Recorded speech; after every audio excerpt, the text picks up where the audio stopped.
absolutely love it. Fox Sports Radio 2, Jason McIntyre now joining us live.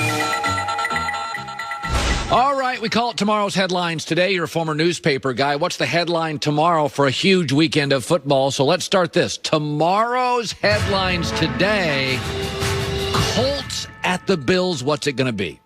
I love this game, Colin. It's going to be a big one in Buffalo. There will be fans. The headline will be party like it's 1995. The Buffalo Bills, they're winning their first playoff game in, look at that, Colin, 26 years. I do like Buffalo here, but it's going to be close. I know you are Mr. Indianapolis Colts here at FS1. You have all the connections there. I think they keep this one close. I mean, think about this, Colin. When the Buffalo Bills have won 6 in a row, they've covered 8 straight. They are the hottest team in the league right now, hotter than the Chiefs by a mile, okay? Anybody gambling on this game is going to the window and saying, give me the Buffalo Bills. I like Buffalo. Colin, you know we tend to be contrarian in these spots, so I actually bet the Colts getting 7. I like the Bills to win, but I think it's going to be close, okay? You got a great coach in Frank Reich, a good quarterback in Old Man Rivers, and you got a Buffalo team kind of dinged up. I don't know if you noticed, Stephon Diggs missed some practice this week. Cole Beasley looks like he's not going to play.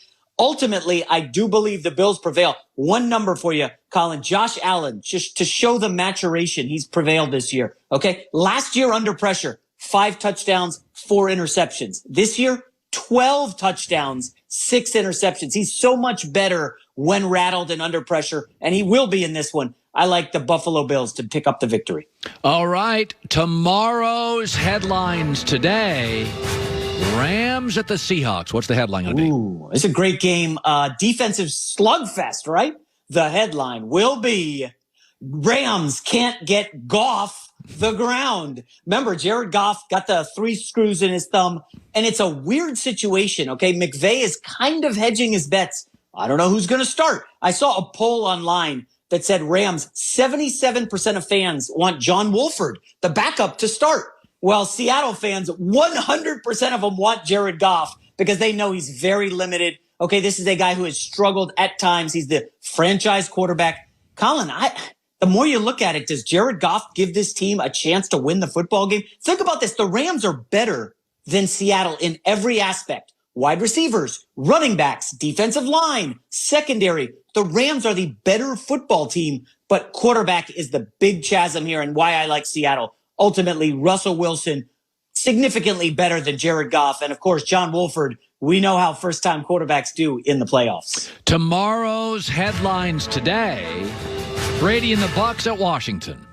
Ooh, night game, Colin. You know what that means for Tom Brady. The headline will be old beats young. Tom Brady, I'm going with TB12, the 43-year-old. Listen, these primetime numbers for Tom Brady are not overblown. We can scoff and people can laugh. Tom Brady goes to bed at 8 o'clock. He wears a diaper. Ha, ha, ha. Okay. Tom Brady, Colin, in his last 7 primetime games, 0-7 against the spread. Okay. 0-4 against the spread this year. Just 1-3 straight up. And Chase Young has been running his mouth this week. I kind of love that, right? A rookie defensive end talking trash about a Hall of Fame quarterback.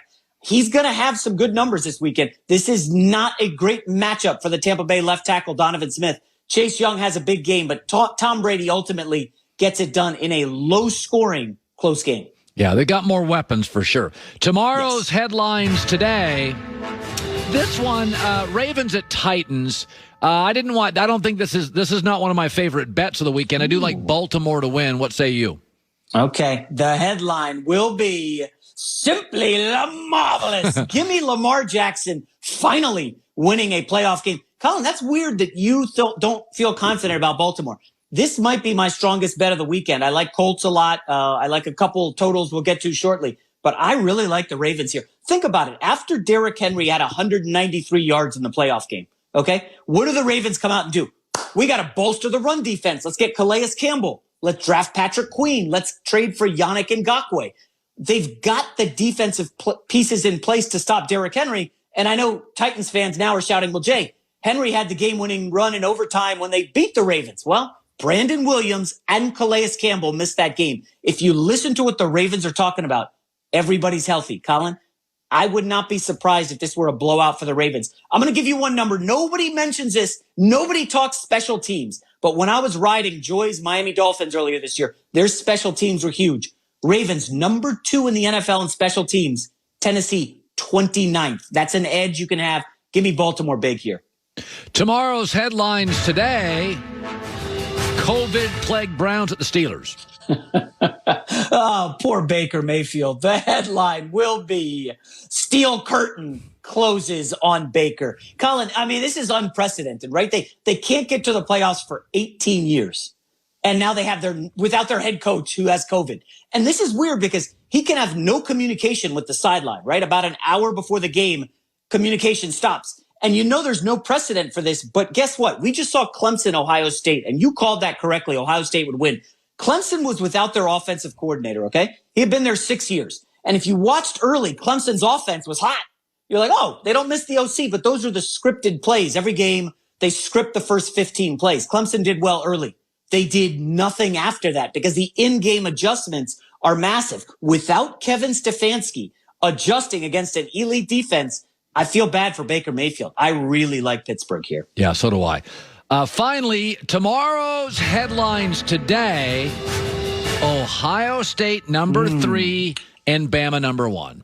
Yeah, this line is soaring, and with good reason. The headline will be nick of time. Nick Saban wins another. That's, I think, 5 in 10 years, 7 overall. Alabama's going to beat Ohio State. And listen, I know I have a lot of Buckeyes fans. You obviously close with Urban Meyer, and Ohio State watches your show all the time.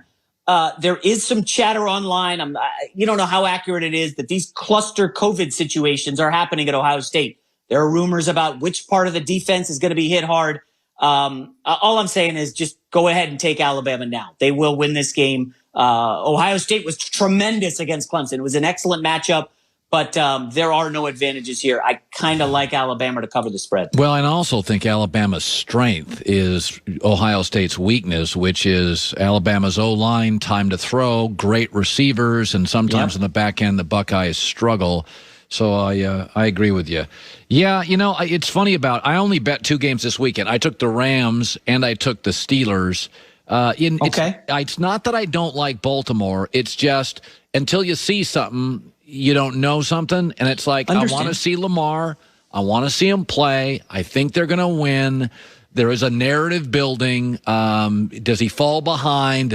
My concern is they just start running that football with Derrick Henry and Lamar gets cold. And then starts that's my concern. But you said it was your favorite. What's your second favorite play? Okay, so I got a little exotic here.